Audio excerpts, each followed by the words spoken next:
Hello, we are here in Mexico City in EmTech LATAM, the conference around artificial intelligence organized by MIT Technology Review. And I have the pleasure to be here with Professor Roth. He's a professor at the University of Pennsylvania, and he's an expert on machine learning, natural language processing, and many other things. And I would love to know more about what are currently the opportunities, but also the limits of NLP in the field. Well, so NLP is an area of AI, and most of the techniques being used today in natural language processing are machine learning driven techniques, because as I've shown in the talk, I mean, really natural language that is very easy for humans, but very hard to automate, is filled with ambiguities and with variability. So everything we say can mean many things depending on the context in which we are saying it, depending on the context in which, depending on the audience, and everything is variable. You can say everything you really want to say in many different ways, which makes things difficult to automate. So we use machine learning techniques in order to support understanding natural language today. And some of the challenges have to do that we can solve a lot of relatively simple problems, classification problems, information extraction problem, but we are far from understanding meanings of documents and supporting reasoning with respect to document, which is something kids are doing very easily and in fact unconsciously. You're working on a very interesting project that is called Perspective Scope, that it's about bringing different perspective to conversations, right? Can you talk us a little bit more about this project and why it's important? So one of the key applications my group has been working on for the last few years, application of natural language understanding, is that of information pollution. So we have way too much information out there today. People, of course, cannot touch even all this information, nor understand all the issues that are involved in a topic they care about. And what we want is we want to be able to develop a vehicle that allows people to better understand what's out there. So if you want to ask a query, you want to know, is milk good for us? Is vaccination good for us? What you will get today from search engines is basically a list of articles that were retrieved based on keyword search.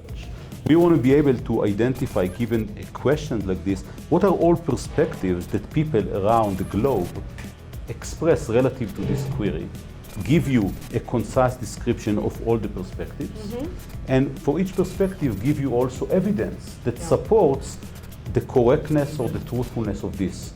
In addition, we want to be able to identify who are the sources that express each of these perspectives, and maybe accommodate that also with level of expertise. Are they really expert in this media, in this topic or not? What historically, what was their level of trustworthiness, and so on. So I think we should be able to provide people, given that there's so much information out there, polluted information, better ways to really understand what's out there, rather than basically allow them to go into a small bubble of, that's what they showed me, so that's what I know. Yeah.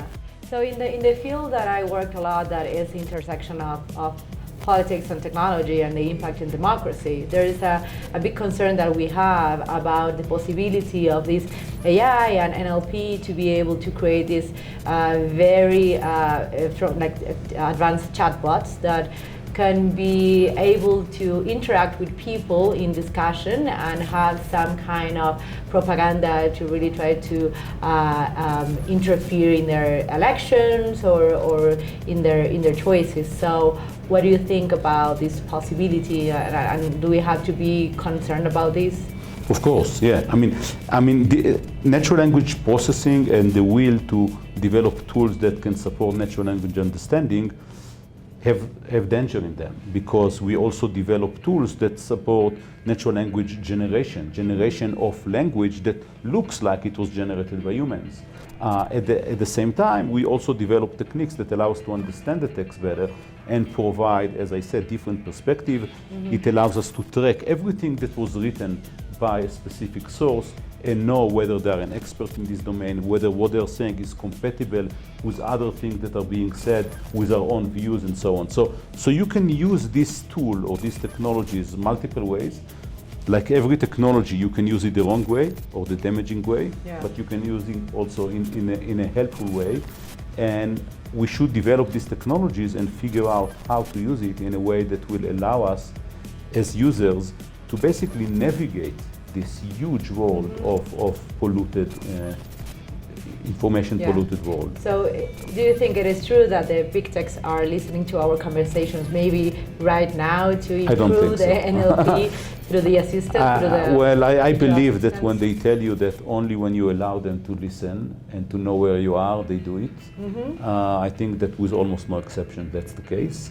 That actually touches upon another issue, which is privacy, which I think is a huge issue that we definitely have to address too. I'm thinking that some of the natural language understanding technologies that we develop can be used also in this domain. But as I said at the end of the talk, I mean, there's technological barriers that we're trying to address, and I think we've made a lot of progress, although there's still a lot of challenges. At the same time, we have to open a conversation with policymakers, with social scientists, because everything will have to be supported by increased regulations. What do you think will be the major impact of NLP in the next 5 to 10 years? I think in terms of applications, there are two key applications. One of them is going to be the medical application. I think there's a huge amount of medical data there. If I would ask you the question of how many scientific articles were written in the last year in the biomedical domain, do you want to try to answer? No clue. It's 1.25 million articles, which basically means no one knows what's happening. So if we develop better technologies that allow us to access this in a way that really understands at some level what's, that's one. I mean, your physicians are writing a lot of comments about every patient that they see. These documents today are essentially write-only documents because we cannot access them and use them. So this is one domain where I'm sure natural language understanding technology is going to have huge impact. Could take for a real impact more than 5 years, but we're already making progress. The second aspect, I think, is information pollution. I think it's a crucial problem, needed, and it's very needed, and we should be able to continue developing these technologies in these directions. Professor Roth, thank you very much for sharing with us today. Okay, thank you.